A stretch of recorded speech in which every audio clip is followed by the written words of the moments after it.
Bueno, estamos con la doctora Montserrat Níquer, especialista en desarrollo regional.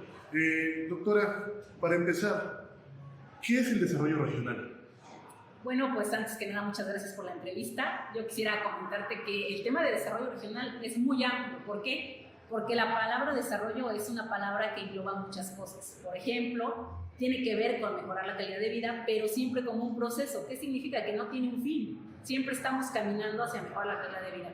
Cuando le empezamos a poner apellidos es cuando se hace interesante, ¿no? Y en este caso me preguntas en específico sobre desarrollo regional, pues yo te diría que el desarrollo regional es un proceso mediante el cual pasamos de un nivel económico a otro, se genera bienestar, pero en una región, por eso lleva ese apellido, ¿no? En una región en donde se focalizan ciertos esfuerzos y sobre todo, pues esos esfuerzos van encaminados a mejorar la calidad de vida de manera individual, que es el trasfondo de todo el desarrollo. No es mejorar la calidad de vida de algo intangible como el pueblo, ¿no? Es mejorar la calidad de vida de las personas que viven en estos territorios. Ok, en ese sentido, México ha cumplido en tareas de desarrollo regional, de desarrollo local, es decir, en el sexenio de Manuel López Obrador empezamos a ver una recuperación hacia el sur, con proyectos de infraestructura como el Tren Maya. En ese sentido, ¿el sur, que fue olvidado, la 4T lo recuperó o aún queda mucha materia pendiente? Mira, yo creo que hay mucha materia pendiente y creo que es importante como irnos a la parte institucional y cómo se configuró el desarrollo a partir del gobierno de Andrés Manuel.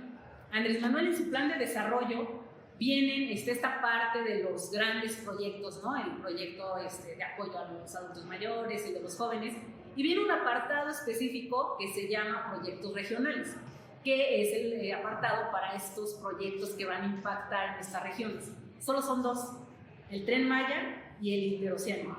Entonces, ese es el enfoque que él está dando a los proyectos regionales. En cuanto al Interoceánico, no sé si has visto, pero no se ha hecho tanto boom porque pues le falta mucho, ¿no? Todavía no está acabado. Ese proyecto a mí me parece muy interesante porque va a conectar pues justamente los dos océanos que México tiene, ¿no? Quería ser como otro tipo Canal de Panamá, y esto iba a traer inversión, iba a traer dinero. O sea, sí es un proyecto interesante. La gran crítica que se le ha hecho es que pues está muy atrasado, y también que en el caso del Canal de Panamá pues cruzan en el barco. En el caso de este planteamiento, van a llegar en barco, vas a bajar toda la mercancía, la vas a subir a un tren, va a cruzar del otro lado y la vas a volver a subir. Y muchos pues dicen, ahí vamos a perder tiempo y dinero, que a lo mejor pues nos seguiría conveniendo pues ir por el Canal de Panamá, ¿no? Entonces, sí es un proyecto interesante, sí podría detonar desarrollo, pero pues habrá que ver hasta dónde se logra. Ahora, en lo que me preguntas del sur, el Tren Maya, pues es el proyecto regional para la parte sur de México. Me parece que el tren, pues yo no podré decir que si funciona o no, porque sería aventurarme. No hemos esperado el tiempo suficiente para calificar el Tren Maya. Creo que es un proyecto interesante. ¿Por qué? Pues porque sí es importante que ese sur se conecte, y qué mejor si lo conectas con algo turístico. El turismo siempre va a ser bueno para México, pero pues no podría decirte, ya lo estoy viendo, ¿no? Se cumplió con el sur. Si me preguntas de proyectos regionales, pues todavía no podemos calificarlo. Si me preguntas de manera específica si al sur se le sacó de la pobreza, yo te diría que Chiapas sigue siendo el estado con más pobres. Entonces la pregunta sigue siendo la misma. Ya pasaste 6 años, hiciste política pública, y el más pobre sigue siendo el más pobre, y siguen siendo pobres en pobreza extrema. Entonces, realmente una intervención eficaz, eficiente en esta materia, pues los datos nos dan la respuesta, ¿no? En un contexto de globalización, que vemos una reconfiguración de las cadenas de suministros, el bastante famoso nearshoring, ¿cómo es la forma correcta de implementarlo en México? Es decir, ¿cómo evitamos que en México se convierta en China en las condiciones laborales tan precarizadas que llegó a tener? ¿Cómo aplicar el nearshoring para impactar desarrollos locales donde hace falta hacerlo? Yo creo que es complejo, y a veces es un error que tenemos, ¿no? De querer traer esas políticas y impactarlas en nuestro país y decir, ay, ¿cómo le hago? Quizás lo ideal sería pensar qué políticas propias vamos a crear para generar empleos dignos. Y yo creo que es importante que se nos pregunte y que se analice el tipo de personas que tenemos, ¿no? Nosotros los desarrollistas, sobre todo los que nos dedicamos más al área local, somos enemigos de querer traernos políticas de otros lados y decir, ay, pues las implemento. Nosotros creemos que lo ideal es que vayas a las comunidades, estudies sus características y con esas características plantees políticas. Es decir, que la política se haga de abajo hacia arriba. Y yo creo que en México pues tenemos mucho potencial. O sea, en México tenemos personas que son muy trabajadoras con características también al interior de las localidades propias y que deberíamos ocuparlas para generar esos empleos. Evidentemente no nos apartamos de que puedan llegar grandes empresas y que podamos ocuparlas como detonante de inversión extranjera, porque la inversión extranjera es esencial para este país, pero hay que ver en qué condiciones, ¿no? Si yo me traigo una empresa extranjera y viene a explotar al trabajador mexicano, pues entonces no estoy elevando su calidad de vida, no estoy elevando el indicador de desarrollo humano, pues no tiene caso. Lo que sí puedo hacer es generar cooperativas en donde se generen nuevas industrias de las personas que viven aquí con características propias, en donde podamos trabajar de manera digna. Eso creo que es esencial, creo que es parte de algunos errores que tuvo la otra política y que me parece que sí deberíamos rescatar de la política de Andrés Manuel, que la inversión extranjera que ha llegado pues de la mano de Andrés Manuel no ha sido esta inversión de nada más llega a punto empresa y no importa lo que pase, ¿no? Por ejemplo, el caso de las mineras, en la política de Andrés Manuel, pues no hemos visto que lleguen nuevas mineras. En los gobiernos anteriores, pues basta ver, ¿no? Todas las crisis y todos los problemas que trajeron esas mineras en los estados del Bajío, esos muertos, esas condiciones casi de esclavitud que sí son preocupantes. Por eso te digo que hay que tratar con cuidado este tema, ¿no? No nada más es traer por traer, sino traer y ver en qué condiciones y ver en dónde podrían aplicarse. Imagínate que traigo una empresa en donde requiero un montón de ingenieros expertos en un área, pero por querer detonar el sur la pongo en una zona donde no hay un solo ingeniero. ¿Voy a detonar el sur? Pues probablemente sí, porque van a llegar personas de otros lados a trabajar ahí, pero a los que yo quiero ayudar, ¿los voy a ayudar realmente? Pues seguramente no.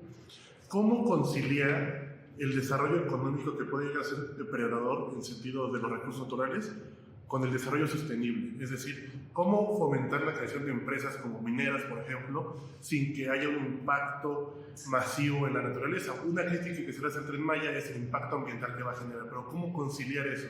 ¿No podemos apartar una de la otra? La verdad es que sí es un tema interesante y yo creo que es bastante complejo. Hay ciudades hoy en el mundo que ya son ciudades ambientales, o sea, ciudades que han logrado compaginar el desarrollo económico con el cuidado del medio ambiente, pero estamos hablando de pequeños ahí, ciudades perdidas, ¿no? Donde se está trabajando en esto. La realidad es que hoy, pues, es complicado. El Tren Maya, lo acabas de decir, ¿no? Cuando tú lees el proyecto, dice muy claramente que van a respetar pues, toda la biodiversidad. Cuando lo ves en la realidad, pues todos sabemos que pasaron devastando gran parte de la selva y no podemos negarlo. La pregunta es válido devastar la selva porque va a traer desarrollo económico? Que creo que es la pregunta que me estás haciendo. Yo creo que va a depender de lo que nosotros tengamos como prioridad, ¿no? O sea, a mí lo que más me interesa es tener desarrollo económico, pues válido. Va a ser válido porque va a llegar turismo, va a haber dinero, va a haber empleo. Pero es válido para esos ecosistemas que yo haya pasado a destruirlos. De hecho, gran parte de esos ecosistemas eran pulmones de nuestro propio país, ¿no? Entonces, es válido para las nuevas generaciones que ya no van a contar con esos pulmones, que estemos acabando con ellos. La pregunta es compleja porque el desarrollo sostenible, su máxima es que el desarrollo tiene que ser para nosotros y las futuras generaciones. Y el desarrollo económico, pues es a priori, ¿no? Es lo que hay y donde yo pueda sacar recursos. Las mineras, no hay manera de conciliar una minera con la parte pues, ambiental, ¿no? Sería engañarnos. Aunque han tratado de buscar métodos menos dañinos, una minera siempre va a contaminar. O sea, ¿hasta dónde estamos dispuestos a permitir esa contaminación por la extracción de ciertos minerales, ¿no? Por ejemplo, el oro. Habrá que preguntarnos hasta dónde es más importante el oro que tener agua limpia. En un futuro el agua va a ser central y es central para nuestra vida. Entonces son cosas que el desarrollo económico, sobre todo el desarrollo del siglo pasado, no miraban porque estaba pensando que eran recursos ilimitados, ¿no? Cuando llegamos a este momento donde todos los estudiosos del medio ambiente dicen que ya no podemos ir para atrás, es decir, que ya llegamos al límite de la Tierra, es cuando todos empiezan a cuestionar pues si era válido que sigan haciendo esta depredación con la naturaleza. Y aún hoy el modelo pues capitalista siempre va a ir acorde con la sobreexplotación de los recursos, porque la idea es generar más capital. ¿El modelo neoliberal en el sentido de crecimiento económico es compatible con el crecimiento humano del ser? O sea, sacar de la desigualdad. El mito que se tiene, o desde este punto de vista es un mito, que si se crece económicamente a niveles macro, la economía llega a las personas.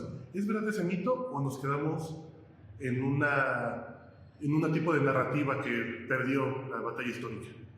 Mira, es que es verdad y no. Acuérdate que en ciencias sociales nunca hay verdades absolutas ni mentiras completas. La realidad es que el crecimiento económico sí es bueno en algunos sentidos porque sí eleva el bienestar de la población. ¿En qué sentido? En que yo tengo más ingresos, si yo tengo más ingresos, pues puedo acceder a más cosas, ¿no? Tampoco podemos engañarnos y satanizarnos, pero hay que ver ese crecimiento económico, cómo baja la sociedad, porque viene la otra parte, que son las desigualdades. Entonces, cuando a nivel macro nos está yendo muy bien, pero yo veo los indicadores de bienestar, del indicador de desarrollo humano, y veo que hay muchas personas en pobreza, sé que hay desigualdad. Entonces ahí yo lo que tengo que hacer es una política específica para que eso que nos está yendo bien, pues llegue a todos, de la misma forma, ¿no? Que todos podamos tener una vida digna, que es justamente el problema del modelo tradicional, porque el modelo tradicional decía, pues tú genera dinero, genera riqueza, que tus indicadores digan que estás creciendo en un PIB del 5%, y ya, o sea, que no te preocupes si ese PIB se está distribuyendo de manera más o menos justa en tu sociedad, que pues fue el gran mito. Ese sí es un gran mito, que pues a todos nos dijeron, ¿no? Mientras tú crezcas todo va bien, y como decía Adam Smith, va a empezar a derramarse esta mano maravillosa del mercado. Nunca se derramó porque quien acumulaba seguía acumulando. Entonces empiezan a surgir estas trampas de pobreza en donde pues el rico va haciéndose más rico y el pobre pues sigue en esta misma condición. Entonces, ¿qué sigue? Pues ya generé crecimiento, ahora tengo que generar algo para que disminuya las desigualdades.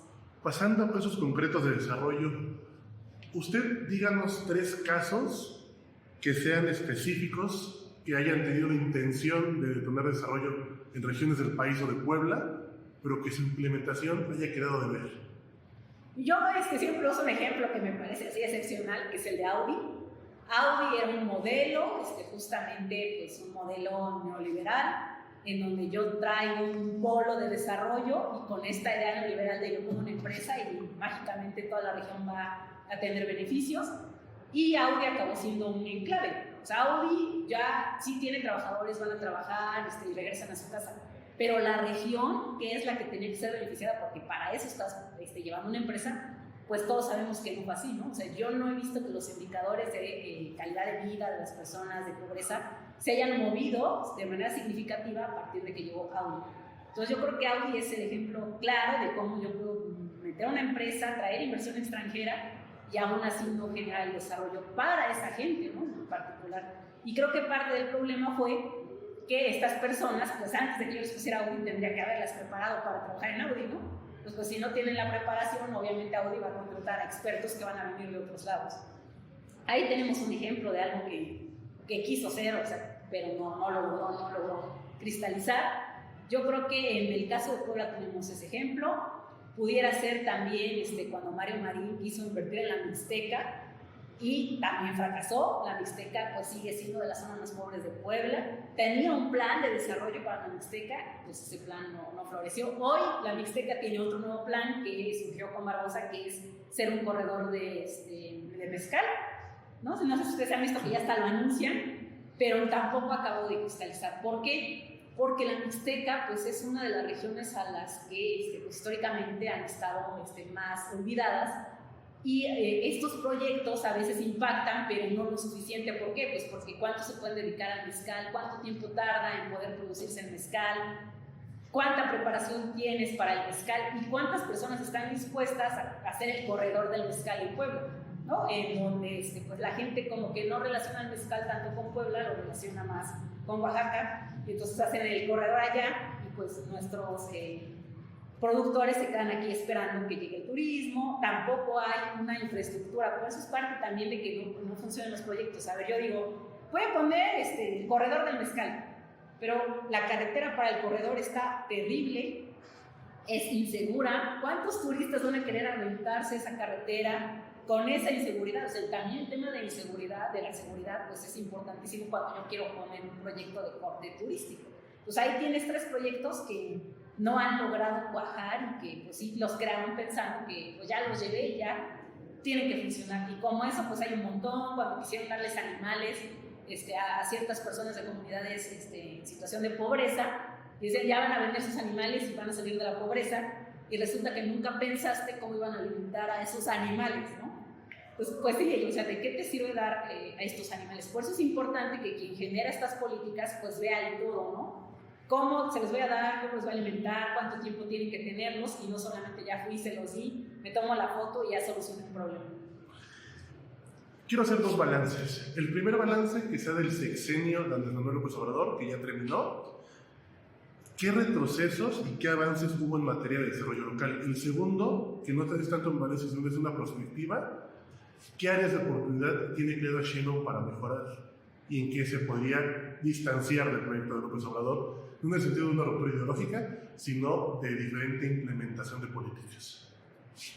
Bueno, el balance con el tema de Andrés Manuel, bueno, como me pides que solo lo haga del tema de desarrollo, no voy a meter en todos los otros múltiples temas que hay que podríamos platicar. En tema de desarrollo, hubo un impacto positivo en temas de pobreza. ¿Por qué? Porque él compró programas específicos, ¿no? Muy individualizados, y pues la verdad las personas que recibieron esos apoyos pues sí tuvieron la oportunidad de acceder a ciertas cosas. Ahí yo creo que es un balance positivo en ese sentido con estas políticas, que si bien tienen todavía muchos defectos, ¿no? Por ejemplo, la corrupción, el cómo se usa, quiénes se quedan con ese dinero, está bien, ¿no? Va por un buen camino. Pero del otro lado, pues el indicador, de hecho, Coneval sacó este año un informe sobre la pobreza en México del sexenio, ¿no? De cómo el sexenio avanzó, y señala que hay un problema central en el tema de salud, ¿no? Del seguro, del acceso que tenemos todos a la salud. Nos queda debiendo. O sea, Andrés Manuel nos queda debiendo porque le metió tanto a otros proyectos que consideró más importantes y dejó el tema de salud, que es un tema que ya históricamente venimos trayendo, ¿no? El gobierno anterior sabía que el IMSS estaba quebrado, no hizo nada. Andrés Manuel tampoco lo hizo. Y hoy, una de las carencias más grandes donde Coneval encuentra mayor pobreza es la carencia a servicios de salud.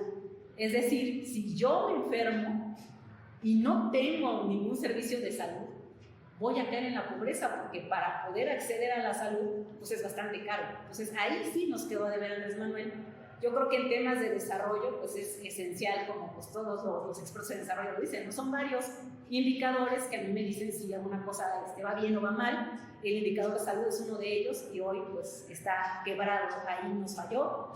El otro tema pues tiene que ver con el acceso a la educación. Creo que Andrés Manuel le metió mucho a la educación, pero sobre todo a la educación universitaria, ¿no? Creo estas universidades muy criticadas, pero las creó finalmente. Nadie más había dicho voy a hacer más universidades donde los chicos van a estudiar, él sí lo hizo, pero no le metió tanto el tema de la educación básica. No la dio como de palomita, ya está resuelta, y no está resuelto tampoco, porque todavía hay analfabetismo en este país, y también es cierto que las escuelas, pues hoy pues muchas están en quiebra, ¿no? Entonces, creo que ahí en el tema de educación tomó una decisión que era ir por la parte universitaria. Creo que eso le da a Claudia la oportunidad de dónde podría intervenir. Tiene que intervenir. El sistema de salud me parece que es urgente, y tiene que intervenir en temas de educación, pero de una manera más amplia, ¿no? Para que todos puedan acceder a la educación y no enfocarlo tanto a la parte universitaria, que si bien es importante, pues no vas a ir a la universidad si antes no tuviste todo lo otro. Claro. En ese sentido, la doctora Claudia Sheinbaum ayer en sus puntos marca una diferencia muy grande con Andrés Manuel. Es decir, habla de crear agencias espaciales, de crear tecnología propia, habla incluso de dar un enfoque a la educación pública con un aparente regreso a las políticas de escuela de tiempo completo. ¿Usted cree que el sexenio de Claudia sea un sexenio de tecnificación de la 4T, es decir, lo que no hizo Andrés Manuel? Bueno, yo estoy convencida que Claudia pues es otro tipo de persona, ¿no? Para empezar, Claudia pues trae todo este tema de formación académica que Andrés Manuel no tiene. Entonces, evidentemente, cada presidente le da su toque, ¿no? Donde se sienten más a gusto. Y Claudia pues tiene que meterle al tema de educación porque es su área. Yo creo que más que hacerlo más tecnológico, lo que va a hacer es pues, resarcir el daño que Andrés Manuel le hizo a esta parte de la educación en México, y me parece bien. Yo creo que en este aspecto sí tengo como la bandera, ¿no?, del positivismo. Yo sí creo que Claudia va a hacer cambios importantes en temas de educación, le va a meter más a la investigación. El hecho de que haya convertido el CONACYT en una secretaría, desde ahí ya nos estaba diciendo que ella iba pues, por otro camino, ¿no?, que no se iba a quedar como Andrés Manuel, pues pensando que toda la clase de académicos tenían un problema con él, que también fue un tema de Andrés Manuel, que pensaba que todos los académicos pues no lo querían, y entonces pues si no me quieren yo tampoco, entonces de lejitos. Claudia al revés, es tan importante la investigación que les voy a hacer una secretaría y que sí les voy a invertir para que puedan, pues es que lo sabe, la academia puede hacer cambios. Ahora, para que esos cambios se cristalicen, también la academia tenemos que hacer nuestra parte, ¿no? No es todo, pues es que Claudia que lo haga. Si nosotros seguimos en las aulas, sin hacer proyectos que vinculen lo que hacemos con la comunidad, de nada va a servir que haya una secretaría de investigación, porque nuestras investigaciones se van a quedar ahí en libros, en las repisas, en artículos que hay un montón en la red, pero que no acaban de decir pues algo, ¿no? Por lo menos yo propongo que en tal comunidad se haga esto, o yo ya vi que en tal comunidad hace falta aquello, porque yo sigo escribiendo para mí, para mis puntos, y creo que es la parte que Claudia va a tratar de unir, ¿no? Que tú sigas siendo un investigador, pero que tus investigaciones pues tengan un sentido social. Andrés Manuel lo intentó porque parte de los cambios a este sistema de investigación fue eso, que tú dijeras pues, en qué área se podía vincular tu investigación, pero no lo cristalizó porque, te repito, no era una prioridad para él. Creo que Claudia sí va por ese camino, me parece interesante y quiero pensar que va a ser algo bueno. Para finalizar, los académicos entonces tienen una vocación social. Los académicos deberían tener una vocación social, deberían. Ahora que la tengan, pues a lo mejor es bastante complejo decirte si la tienen o no la tienen, porque cada académico pues, decide qué hacer. Pero de origen, de hecho, las universidades se crearon con una vocación social. Si tú lees la misión, la visión de las universidades, ahí mismo lo señalan. No solo es formar universitarios por formar, es formar universitarios para que sean un vínculo con la sociedad, para mejorar nuestras sociedades. Que a veces las universidades olvidaron esta parte y empezaron a hacer un montón de universitarios sin ningún vínculo, pues es un reflejo de ciertas políticas y también de nosotros como profesores, ¿no? Y de nuestras autoridades, que empezamos a ver el tema académico como un tema nuestro, cerrado, y que pues no lo queríamos abrir, no, que empezamos a creer que lo que nosotros hacíamos era exclusivo. Se nos olvidó que el origen de la universidad es un origen social. Estamos aquí para mejorar la vida de todos, no solamente para hacer libros y artículos y que además nos den. Fue todo, doctora. Gracias. Gracias.